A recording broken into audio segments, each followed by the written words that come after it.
must win. We'll prep you for the Niners and Patriots. All that and why good news for Tua means bad memories for Kurt Warner. This is getting personal.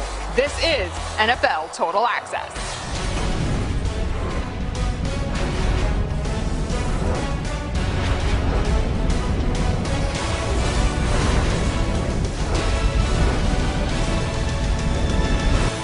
Welcome to NFL Total Access. I'm MJ Acosta-Ruiz. Wednesdays mean Willie McGinnis is in studio with us. Joining us on our big, beautiful stage are James Jones, Kurt Warner, and D'Angelo Hall. Does the week feel a little shorter to you? Yeah, me too. That just means less of a wait until our next game day. And we start with our Total Access game of the week, the battle of the undefeated teams.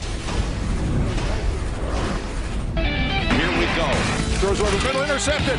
Touchdown, Minka. Little Minka magic can do today. Tannehill looking, throwing, complete. Brown in the end zone. Oh, that is Chase Claypool into the end zone for a Pittsburgh Steelers touchdown. And then kind of knew it. Connor gets the block on the flank inside the 10, inside the 5. Touchdown, James Conner. 40, 30, 20, 15, end zone. Ladies and gentlemen, 94 yards. This is the fifth time in NFL history where two undefeated teams meet this late in the season. The previous four, the winner went on to the Super Bowl. No pressure, guys. All right, let's welcome in Willie McGinnis and James Jones. There he is, Willie, in studio with us. Now, Steelers and Titans sounds more like Transformers going head-to-head, doesn't it, guys? Willie, what's your matchup to watch going into this game? It's going to be a game of the trenches. And I know I'm a defensive lineman and an outside linebacker, but the Titans, they want to win in the trenches, and the Pittsburgh Steelers have always wanted to win in the trenches. And the offensive line for the Titans have been destroying front sevens for the last few weeks. So when you look at how they want to approach a football game, being physical, being dominating, and look at how they've been able to get the play-action game started, it started up front. They go with a lot of different personnel groups. You'll see 13, which is 3 tight ends. They'll bring in a lineman to play tight end. They'll go 12 personnel. They want to maul you up front. They want to get you off the ball. They want to get their hands into you and walk you off. Defenders understand this when you're playing the Tennessee Titans. They want to wear you down. So when you're playing against the Tennessee Titans, when the Pittsburgh Steelers go up against them, eat a big meal the night before, pack your lunch, get carbs, all that stuff, because they are not going to get away from running the football and trying to beat you up physically in the trenches. You know what, Willie? It is going to start in the trenches, and they're going to load that box up, the Pittsburgh Steelers, to stop Derrick Henry in this run game. And then off of that, you spoke of the play-action pass. Well, they have a guy in A.J. Brown who is absolutely special. And when he gets the ball in his hands, he is like a baby, Derrick Henry, because it is hard to bring him down. He is healthy. They got him back, and it is going to be tough to stop A.J. Brown when you load these boxes up trying to stop Derrick Henry. And that is why Ryan Tannehill is having the success that he's having. That right there, we all know, is the game winner. This right here is just big boy physical. I'm going to give you the little bent arm pressure, and I'm going to get across the field, and he can run every route. They move him all over the football field. And like I said, with the ball in his hands, you better not hit him. You better wrap him up, Willie, and try to get him down. He is absolutely special. So if you want to load the box up and you want to stop the run because that O-line is mauling people, Willie, you better be ready to make some plays on the back end if you're the Pittsburgh Steelers secondary. All I'm hearing here is that we need oatmeal. We need Wheaties. We need a little bit of divine intervention before we watch a game like this. Exactly. Willie and JJ, thanks. Tua Tagovailoa, quarterback, University of Alabama. Hearing my name get called on draft day, that's going to mean everything to me and my family. The Miami Dolphins select Tua Tagovailoa. I would say the strengths to my style of play is my pocket presence. Tagovailoa going to go to the end zone. Touchdown! Touchdown! Guess who? How many times have you seen this? And also with the accuracy and timing. Watch this! All the way to the house! One of the best ever for the Crimson Tide. And I'll be off once in Miami. It's a blessing. That's all I could say. Tua time is here. Miami's 5th overall pick is getting ready to make his first NFL start in Week 8 when the Dolphins host the Rams. Tua got his first NFL reps in the Fins' shutout win over the Jets just last week. Let's welcome in our Hall of Fame quarterback, Kurt Warner. Kurt, what was your initial reaction when you heard that Tua was being named the starter in Miami? Well, MJ, my initial reaction, like a lot of people, was, why now? You know, the team's playing the best it's played. Ryan Fitzpatrick is playing great football. But then the very next thought in my head was, oh, where have I seen this before? And, oh, yeah, it happened to me in 2004 with the New York Giants. We were, 5-4. We were a playoff team if the season had ended at that point, and they made the move to go to Eli Manning. And the big thing that I remember is Coach Coughlin bringing me into his office and basically looking me in the eye and saying, hey, Kurt, the reason that we're sitting where we're at right now is because of how you've played, that this is not fair. This is not anything that you deserve. But this is what I feel I need to do in the best interest of this organization. And it wasn't about that season. It was about the future, so that when the team was ready to win a championship, their quarterback was ready to win a championship. And we all know how that played out for the New York Giants. And that's what you have to look at here is that, I understand. I heard Fitz's comments today about how much this hurt.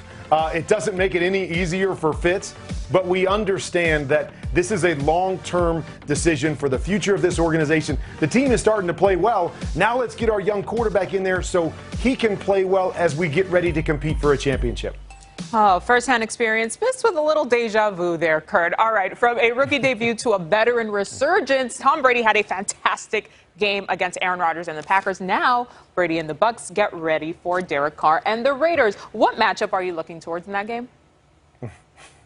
Well, interesting, MJ, because we would talk about, Tom Brady and the performance that he had last week. We talked about Derek Carr and the performance when he was on the field against the Chiefs and that last impression there. But I really think the matchup to watch is going to be the front seven of the Bucs defense. We saw what they did to Aaron Rodgers in that Packers run game against the offensive front of the Raiders, and Josh Jacobs running the football against Devin White and Levante David, who I believe are the best tandem of linebackers going in the NFL right now. And so that to me is where this game is going to be won and lost. Quarterbacks, they will have their part, but whoever wins that battle, defensive front of Bucs against the offensive front of the Raiders, I believe goes a long way in winning this game. And we'll actually get to hear from Levante David a little later in the show. And Kurt, you hang tight too, because I want to check in with you. Make sure we get your top 5 QBs from Week 6. And for more on the Raiders offensive line, Tom Pelissero with us now. Now, Tom, the Raiders had to make a quick decision to keep their players protected today. What else can you tell us? Well, MJ, really those decisions are dictated by medical experts and the NFLPA protocols on close contact exposure. When you have an individual test positive, as Raiders right tackle Trent Brown did, you have contact tracing that you go through, identify people who were close to him. In this case, it makes sense. The guys who would be closest to Trent Brown would be the other starting offensive linemen. Now, there are different levels of close contact under those protocols. And even if the other linemen are deemed to be high-risk close contacts, they potentially could be back prior to Sunday's game against the Bucs. Their exposure to Brown would have been on Monday. Players were off yesterday. The mandatory isolation period is 5 days. So you do the math there. They could be cleared if they test negative for COVID-19 throughout the week. As for Trent Brown, he just came back after missing 3 games because of a calf injury, got back on the field in Week 5, and now it certainly appears as if he will not be playing against a very good Tampa front, MJ. A lot of adjustments there for that O-line. All right, Tom, a name we haven't really heard in a while. Antonio Brown is almost at the end of his suspension. What are you hearing about AB? Well, MJ, that suspension tentatively is set to end on November 2nd, so naturally you are going to have speculation about who, if anyone, might give AB a shot, and pressure on Antonio Brown's agent now to find him a job. It is not a secret that one team that has done a lot of work on Antonio Brown is the Seattle Seahawks. They're in on a lot of deals. Some of them don't come to fruition, but they have been tracking this with Antonio Brown. He's got an advocate in the building in Russell Wilson, who spent time working out with AB in the offseason. Geno Smith, the Seahawks backup quarterback, is also close with AB. This is complicated in terms of the conversation before signing him. Nothing imminent as of now, but Coach Pete Carroll did address Antonio Brown today. All right, Tom. This is what happens. This is a high-profile football player, and he's had a tremendous history and all that. So the fact that it's really, everybody's curious about it, it makes sense. And so this is no exception, so we'll see what happens, as we go forward. But we're tuned into what's happening there. It's not clear as of this point, MJ, whether or not AB would actually take a contract that is somewhere close to the minimum. He was looking for guaranteed money throughout the offseason, something in the range of 1 year for $5 million. And he wanted those guarantees, which is difficult for any team to commit to given everything going on with Antonio Brown. He was suspended 8 games for 2 different incidents, a felony battery case involving a truck driver in which he pled down. There was also an allegation of sexual misconduct raised by an artist. And the NFL has left open its personal conduct investigation and told Antonio Brown that that suspension potentially could be extended depending what new evidence, if any, comes out in an ongoing civil case in Florida filed by a woman who has accused him of rape and sexual assault. What you have here is a 32-year-old wide receiver who played in 1 game last season for the Patriots, has had more legal issues than touchdown catches since the end of the 2018 season. There is no question, if you watch the videos Antonio Brown posts to social media, that he can still move,